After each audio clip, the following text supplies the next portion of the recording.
Attention, attention, la pandémie de Covid-19 n'est pas encore terminée. Le virus circule toujours. Des morts et des cas graves sont régulièrement enregistrés.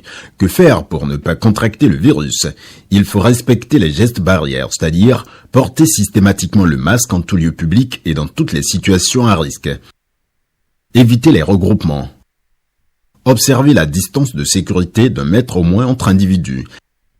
Se laver fréquemment les mains à l'eau et au savon ou les désinfecter avec du gel hydroalcoolique. Nettoyer régulièrement les surfaces ou objets avec lesquels les mains peuvent être en contact, à savoir table, téléphone portable, poignée de porte, volant ou guidon lorsqu'on n'est pas seul à conduire les véhicules ou que les objets sont manipulés par plusieurs utilisateurs. Pour tout savoir sur l'épidémie du coronavirus au Bénin, rendez-vous sur le site web www.gouv.bj/coronavirus. Ceci est un message du gouvernement de la République du Bénin. Présidentielle du 11 avril prochain, les équipes de campagne du bloc républicain sont prêtes à être déployées sur le terrain. Elles viennent de recevoir leur lettre de mission pour la campagne électorale.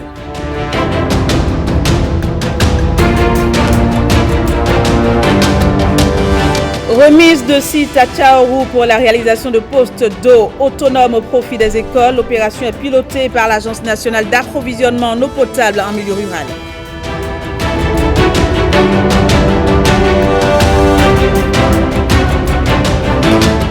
Et puis visite de chantier à Boycon. Le ministre de l'Énergie est allé s'enquérir de l'évolution des travaux sur le centre de dispatching de l'énergie.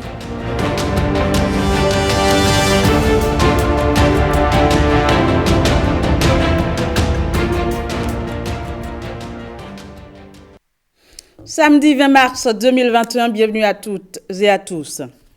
Le bloc républicain a installé ses coordinations de campagne à Porto Novo. Les équipes de 5 arrondissements ont reçu leur lettre de mission pour la campagne électorale qui, rappelons-le, commencera le 6 mars prochain. Les détails avec Jérôme Mumbo. Dans les 1er et 3e arrondissements de Porto Novo, le ministre Dona Jean-Claude Oussou constate plus de 80% des jeunes qui ont répondu à l'appel. Ce qu'il faut avoir à l'esprit, c'est qu'il y a l'arrondissement, mais aussi il y a les quartiers. Et au-delà des quartiers, il y a tous les soldats, tous les combattants que nous serons tous, quel que soit notre niveau de responsabilité. Donc, je tiens à vous en féliciter et à vous déclarer officiellement installés pour ce combat.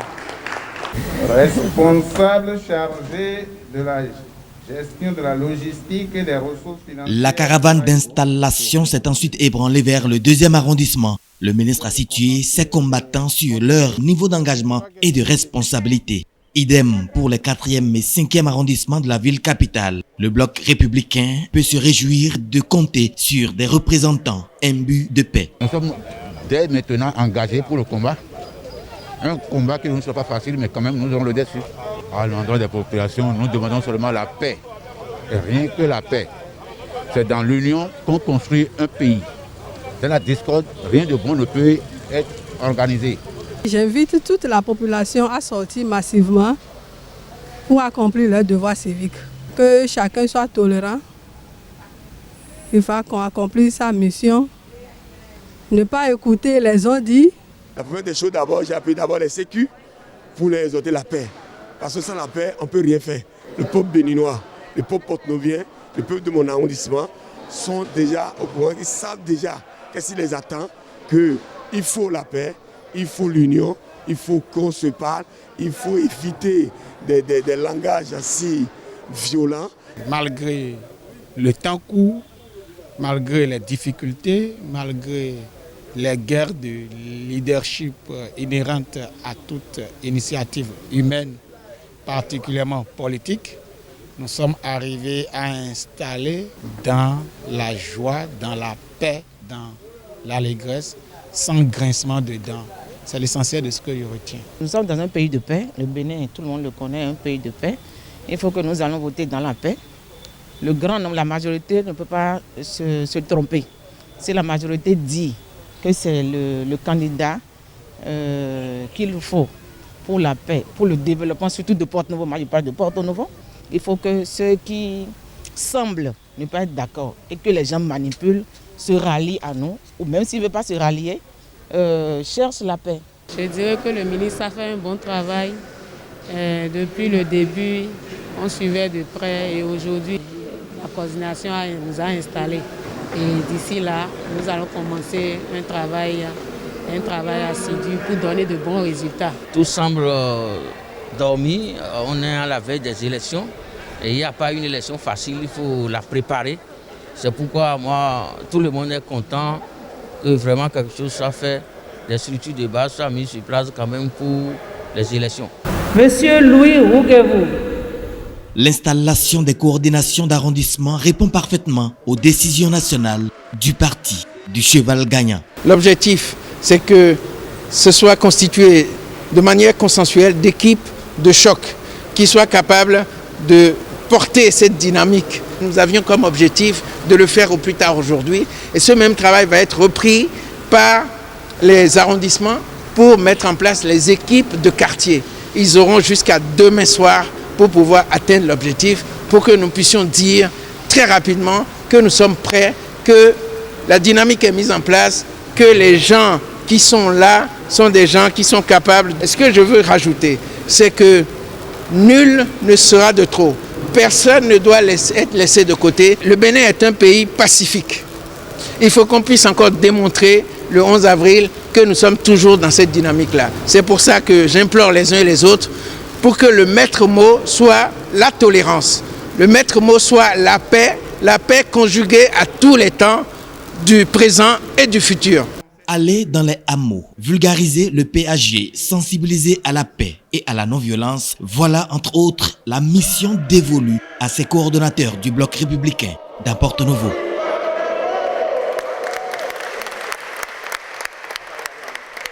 Intéressons-nous à présent à l'initiative ZEM Ambassadeur de paix lancée par la ministre Adidatou Matisse. Elle vise à faire des conducteurs de mototaxi des ambassadeurs de paix à Porto-Novo. Firme Bassao pour le reportage. La violence électorale ne passera pas par eux. Repris en chœur depuis Porto-Novo, le message est sur toutes les lèvres des émédiants de la capitale et des autres communes de l'Ouémé. Les conducteurs de taxi-moto, communément appelés émédiants, et parfois sujets à la manipulation, ils conjurent le mauvais sort et défient les pyromanes à travers leur titre d'ambassadeur de la paix fièrement arboré. Ceci pour prévenir et lutter contre la violence électorale. Une inspiration de la ministre Matisse Adidatou, cadre du milieu et coordonnatrice départementale d'un des grands partis politiques que toute la population de l'Ouémé salue pour son initiative de paix. Dans l'intervention de tout le monde, on dit les zèbres. S'il y aura la paix, c'est nous. S'il y aura encore la violence, il paraîtrait que c'est nous. Nous, on ne fait que prôner la paix. Quand nous prenons un client, il faut lui parler de la paix. Quand vous discutez avec quelqu'un et il veut dérailler, taisez-vous et continuez votre chemin. La parraine de cette cérémonie, Madame la ministre, est une dame de paix. Elle souhaite la paix partout où elle passe. Elle a souvent dit, je n'aime pas là où il y a de discorde, je n'aime pas là où il y a de violence. C'est fort de leur rôle important dans la société et dans une approche anticipative qu'ils ont été choisis par l'initiatrice pour servir de vecteur de paix au sein de la population de l'Ouémé et au-delà celle du Bénin. Vous avez toujours été à l'avant-garde de toutes les informations. Parfois on vous appelle radio ou télé France 24. Vous êtes une force de travail incontestable. Le travail étant source de paix, vous êtes artisans de paix. Vous êtes des ambassadeurs de paix.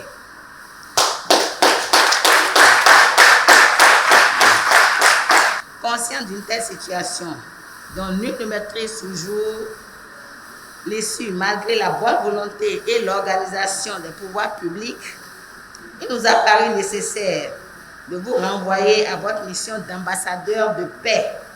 Considérés désormais comme des apôtres de la non-violence, ils ont pour mission de prôner la paix en tout lieu, gage d'une élection apaisée.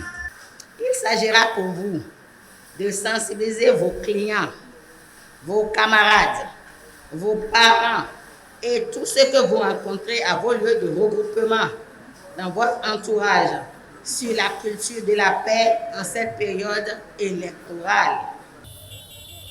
En tant qu'ambassadeurs de la non-violence et de la paix, ils sont ressortis du lycée Bianzin de Porto Novo avec la ferme conviction que leur apport ne sera pas de trop dans la préservation de la paix au Bénin.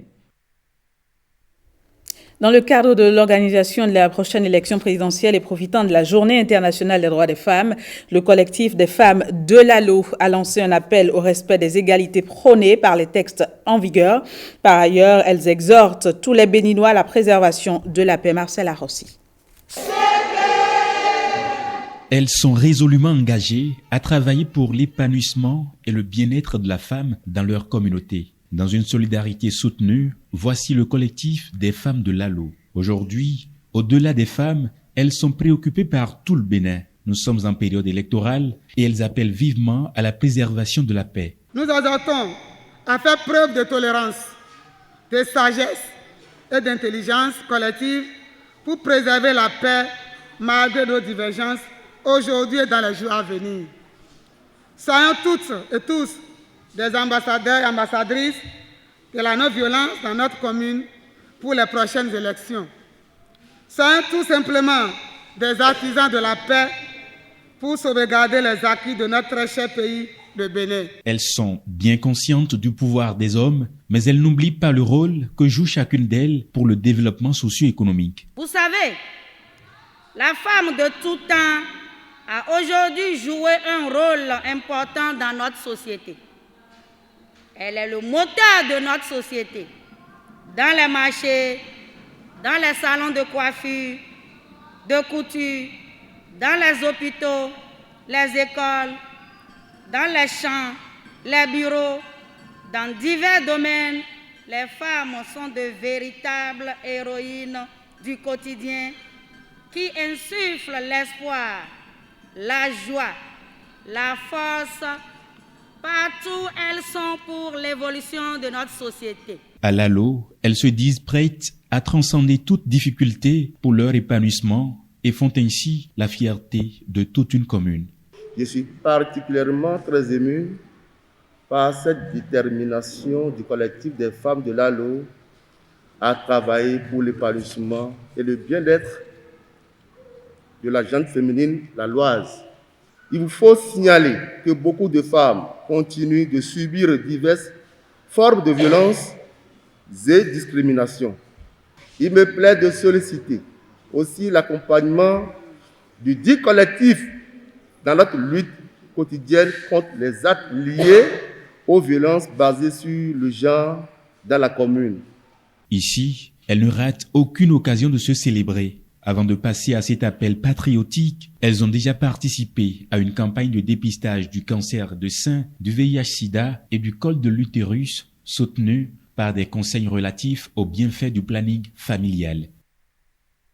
Dans le même registre, le collectif des dignitaires du culte Tron de Covey a fait un rituel pour la paix en cette période électorale. L'initiative a rassemblé les patriarches de plusieurs couvents pour implorer la clémence divine au profit d'un climat pacifique avant, pendant et après le scrutin du 11 avril prochain. L'objectif consiste à faire des offrandes à la divinité Tron pour lui permettre de nous soutenir à travers nos souhaits de faire régner la paix.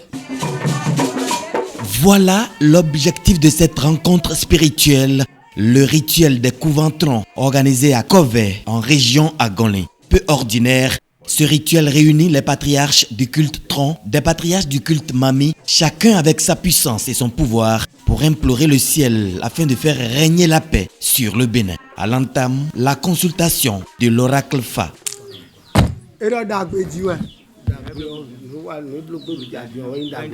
Nous bloquons déjà ouais ndagbe ya.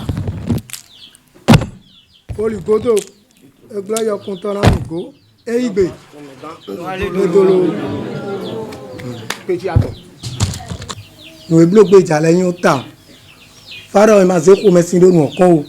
O na mo fe ndagbe. Faro ko ko le jale yo ngbe ma.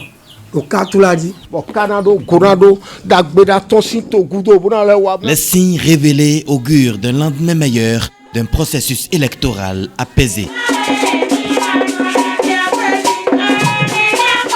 Mais il importe par ailleurs de faire des sacrifices qui conviennent afin de contrer, disent-ils, les intentions des ennemis de la République. L'objectif étant déjà d'œuvrer pour la paix, l'association des Rounon et Rounoga a très rapidement fait ses sacrifices pour empêcher tout désagrément. Notre objectif, c'est de veiller à la paix au sein de la communauté, la paix sur le Bénin, pour que nous puissions franchir cette étape capitale du développement de notre pays. Si on veut consolider des acquis, on prend des dispositions pour que la paix puisse régner.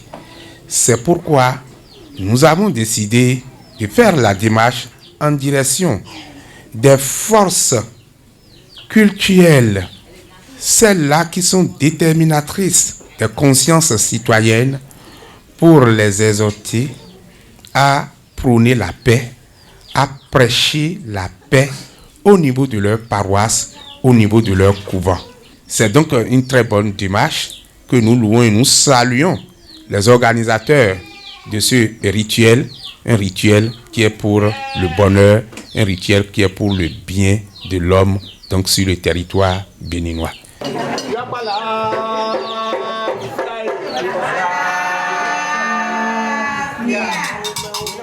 Les chefs de couventron sont invités à poursuivre les prières dans leurs localités respectives.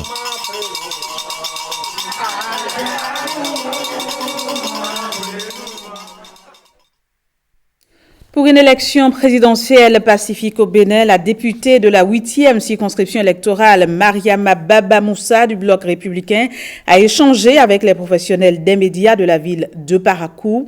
Une rencontre d'échange sur le rôle du journaliste en période électorale. Regardez. La journée internationale de la femme. Mariama Baba Moussa du Bloc républicain joue sa partition pour une élection présidentielle apaisée. Pour l'accompagner dans cette mission, les professionnels des médias de la 3e ville à statut particulier du Bénin.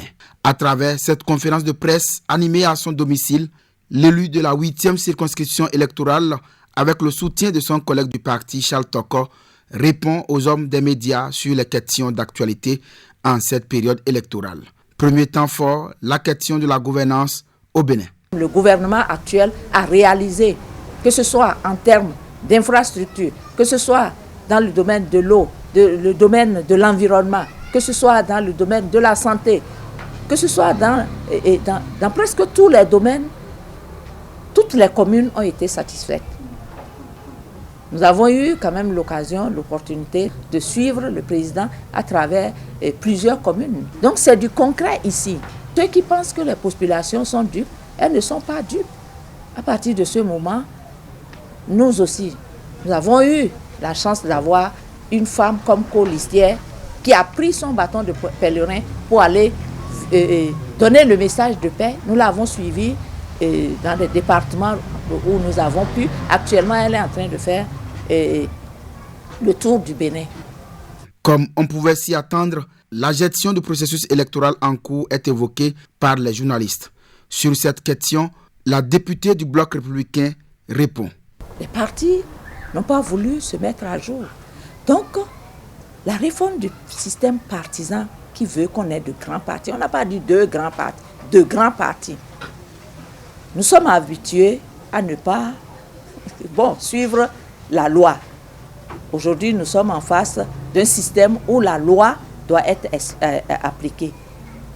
Les gens sont venus, n'ont pas voulu aller vers les partis politiques pour avoir le parrainage sous prétexte qu'ils ne veulent pas avoir de parrainage. On défie la loi. Qu'est-ce que vous voulez? On doit les écarter. Aujourd'hui, tout au moins, nous avons 3 partis politiques, 3 duos. Et il y a la mouvance qui est représentée et quand même 2 partis politiques qui sont de l'opposition. C'est déjà suffisant pour dire qu'il y a des partis quand même qui ont respecté cette loi-là. Ceux qui n'ont pas voulu respecter la loi, parce que naguère, même si vous ne respectez pas, vous menacez, on vous écoute. Maintenant, la loi, c'est la loi. Elle s'impose à vous, elle s'impose à moi. Donc, par rapport à ça, Et permettez-moi de dire que l'inclusivité, elle est certaine. Pourquoi? Lorsque vous prenez l'ambiance politique de ces temps-ci, les populations ne sont pas dupes. Les populations savent que lorsqu'on est en période électorale, on peut les duper avec tous les mots. Aujourd'hui, nous ne sommes pas dans un système de dupes. En cette période électorale, selon la députée, le journaliste doit jouer un rôle essentiel pour la préservation de la paix et l'unité nationale. Vous, les journalistes, vous êtes le 4e pouvoir. Et vous savez bien, dans toute chose, et ça je peux vous l'affirmer, c'est l'information qui est très très importante. L'information en temps réel, l'information à chaud. Donc votre rôle est déterminant au cours de cette période que nous traversons. Et je sais que les institutions internationales, que ce soit même au niveau de l'autorité de l'audiovisuel, vous avez été formés. Il y a eu des renforcements de capacités pour que vous sachiez vous comporter en cette période-là. Et moi, je pense aux informations. Ne pas dénaturer les informations. Ne pas chercher à être partisan. S'il y a des partis de l'opposition, comme les partis de la mouvance, accordez-leur le même temps de parole à la télévision, à la radio. Ne vous penchez pas sur des commentaires incendiaires. Il faut être juste. Avec cette rencontre, le bloc républicain participe ainsi davantage à l'enracinement de la paix à quelques semaines de la présidentielle du 11 avril prochain. Ce journal se poursuit. L'Agence nationale d'approvisionnement en eau potable en milieu rural va désormais en renfort aux écoles à cantines scolaires. Elle a procédé à une remise de sites dans la commune de Tchaourou à l'entreprise adjudicataire pour la réalisation de postes d'eau autonomes démontables au profit des écoles à cantines de la localité. On regarde.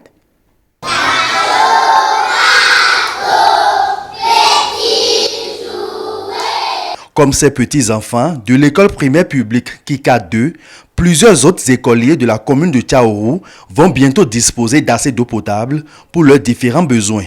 4 écoles à cantine sont prises en compte dans la localité par l'Agence nationale d'approvisionnement en eau potable en milieu rural, dans le cadre du projet Eau potable pour écoles à cantine, PEPEC. Il est question, au regard des insuffisances constatées, d'installer des postes d'eau autonomes démontables sur des forages existants. Les sites identifiés sont ici remis à l'entreprise en charge des travaux, en présence des autorités communales. Nous avons des écoles à cantine. Dans le fonctionnement, il est noté un certain nombre de besoins, comme l'accès à l'eau pour ces écoles. Nous savons déjà que les écoles à cantine permettent de maintenir les enfants à l'école, améliorer leur rendement et permettre aux enfants d'être épanouis et d'étudier librement. Mais il est noté par le gouvernement, dans le fonctionnement d'un certain nombre de cantines scolaires, un problème d'accès à l'eau pour une bonne opérationnalisation de ces cantines-là. Une étude est passée à pu répertorier ces écoles. Et un projet a été monté par le gouvernement appelé Projet Eau potable pour école à cantine PEPEC. C'est un projet qui englobe une bonne partie des écoles à cantine. Donc dans sa première phase du projet, 56 écoles ont été choisies pour bénéficier d'un poste d'eau autonome. Et ces postes d'eau autonomes seront installés dans les écoles, alimentés par des forages existants avec des systèmes de pompage solaire à base de panneaux photovoltaïques. Avec les efforts de l'actuel exécutif, l'accès de tous les enfants à l'éducation est une réalité et les cantines scolaires ont favorisé leur maintien à l'école. Ce projet vient renforcer tout ceci et va contribuer aussi à un taux élevé d'achèvement des études primaires, et ce, dans de bonnes conditions, tout en réglant les problèmes d'assainissement, surtout par ces temps de coronavirus. Vous-même, vous savez qu'il y a le corona qui est là et on insiste sur le lavage des mains. Cela freine beaucoup parce qu'il n'y a pas d'eau. Vous allez, la population est là et ça capte de la pompe, vous allez voir qu'il y a encore nos enfants qui sont là, qui sont à la traîne. Ceux qui freinent beaucoup l'activité pédagogique. Parce que ce qui est prévu à faire, on a oublié de rattraper ça après ce qui n'est pas considéré, n'est pas prévu par le test. Donc, quand nous aurons à notre disposition notre forail, ça va nous aider beaucoup. Donc, nous le remercions sincèrement de notre cœur parce que ça va changer tant soit peu les difficultés auxquelles nous sommes confrontés chaque jour dans notre exercice pédagogique. Et je le remercie beaucoup. Grâce au gouvernement de Patrice Talon, les écoles à cantine de Tchaourou vont pouvoir bénéficier d'une bonne alimentation en eau potable, avec une disponibilité permanente du liquide précieux. Nous prenons l'engagement de livrer les travaux de bonne qualité et dans les délais de 8 mois, dont 2 mois pour les essais de pompage et les études détaillées et 6 mois pour l'exécution. Il faut quand même rappeler que l'agence intervient déjà dans cette commune par la réalisation de 3 grands systèmes d'approvisionnement en eau potable, qui sont les systèmes de Alafiarou, de Kenoupanou et autres systèmes qui sont en construction actuellement pour desservir les arrondissements de Tchaourou. Rendre le liquide vital accessible dans tous les villages du Bénin, c'est le vœu cher du gouvernement du nouveau départ. Au total, 27 postes d'eau autonomes démontables sur des forages existants et 4 extensions sur adduction d'eau villageoise sont à réaliser dans les départements du Borgou, de la Takora et de la Donga, au grand bonheur des apprenants. Direction Boycon, où je vous le disais en titre, le ministre de l'Énergie est allé visiter le centre de repli représentant un relais au centre de dispatching de l'énergie basé à Kassato. Sur place, Jean-Claude Donaoussou a pu constater une bonne évolution des travaux. Le point avec Bruno Soali et Simon Villon. Un tête-à-tête avec les autorités locales et le ministre de l'Énergie entame son périple de la journée. Première escale à Boycon, poste de la communauté électrique du Bénin. Ici, le projet visant à renforcer le système de transport électrique dans le zoo et les collines est plus que jamais d'actualité, le délai contractuel étant pour janvier prochain. Les études ont pu porter la puissance et la capacité de ce poste jusqu'en 2035 et on a pu trouver finalement qu'il fallait installer un transformateur de 60 MVA double enrôlement. Un KV qui sera de 40 MVA, qui va servir le département du Zou, et une sortie 63 kV qui va servir les collines avec une puissance de 20 MVA. Voilà, donc le transfert de puissance sera installé ici. Voici la travée et vous aurez de ce côté, vous aurez le sectionneur d'aiguillage, le disjoncteur. D'un chantier à l'autre, le ministre de l'Énergie arpente les couloirs du chantier du centre de repli de Boycon. En clair, c'est également un centre de distribution d'énergie qui s'installe ici pour servir de relais au principal centre de dispatching d'Akassato en cas de dysfonctionnement de celui-ci. Nous avons un joyau qui est le dispatching. Il est très important d'avoir son centre de repli parce qu'au cas où il y aura un dysfonctionnement au niveau du centre principal ou une perte de signal au niveau du centre principal, on pourra se rabattre sur le centre de repli pour pouvoir piloter le réseau parce qu'il est inconcevable que le réseau soit sans pilotage à un moment donné. Une vision qui prend en compte tous les contours des questions énergétiques pour révolutionner le secteur au Bénin. Sur ce site de 1450 mètres carrés, les équipements installés ne sont qu'une réplique de l'arsenal dont dispose le centre d'Akassato et doté des mêmes capacités et manœuvres que le centre principal. On a prévu, et c'est ça aussi la vision aujourd'hui de ce gouvernement, on a prévu au cas où il y aurait un dysfonctionnement à Akassato ne permettant pas de gérer le réseau national, il y aura un repli ici qui a une redondance, qui a exactement les mêmes possibilités que le centre d'Akassato. Je crois que définitivement, les Béninois peuvent être fiers du travail accompli, mais surtout ceux encore engagés par le gouvernement pour faire en sorte que notre système électrique soit définitivement à la hauteur de celui des grands pays dans ce monde. Les travaux, in fine, et globalement, sont prévus ici pour être terminés pratiquement en septembre, donc dans la même période que celle de Akassato. La chance qu'on a ici, c'est que l'ensemble des équipements, SCADA, télécom, télémétrie, et tout ce qu'il faut pour pouvoir tourner le système qui a été commandé pour Akassato c'est dans le même groupage que les équipements qui sont destinés à Boycon sont déjà livrés, ils sont déjà disponibles. Des informations qui rassurent l'autorité ministérielle qui porte la vision du chef de l'État Patrice Talon en matière d'énergie et dont les rêves touchent à leur concrétisation ici. À la moindre difficulté, on doit pouvoir savoir exactement ce qui se passe et où ça se passe de manière à traiter réactivement donc les défauts observés. Objectif, c'est sécuriser l'alimentation en électricité de nos populations, de nos industriels, de tout consommateur pour faire en sorte que le développement socio-économique attendu soit au rendez-vous. La noblesse du projet Cabrit Boycon en matière d'énergie attire la grâce de l'autorité communale. Aucune autorisation d'urbanisme n'a été déposée pour ce projet. Donc la mairie n'a pas eu à prélever les taxes. Alors je déclare que j'exonère de toute taxe cet ouvrage. C'est la contribution de la mairie de Boycon. Parce que vu la somme, vu la somme, voilà, c'est beaucoup de millions qui auraient dû être payés dans les taxes, dans la caisse de la mairie de Boycon. Mais c'est notre contribution.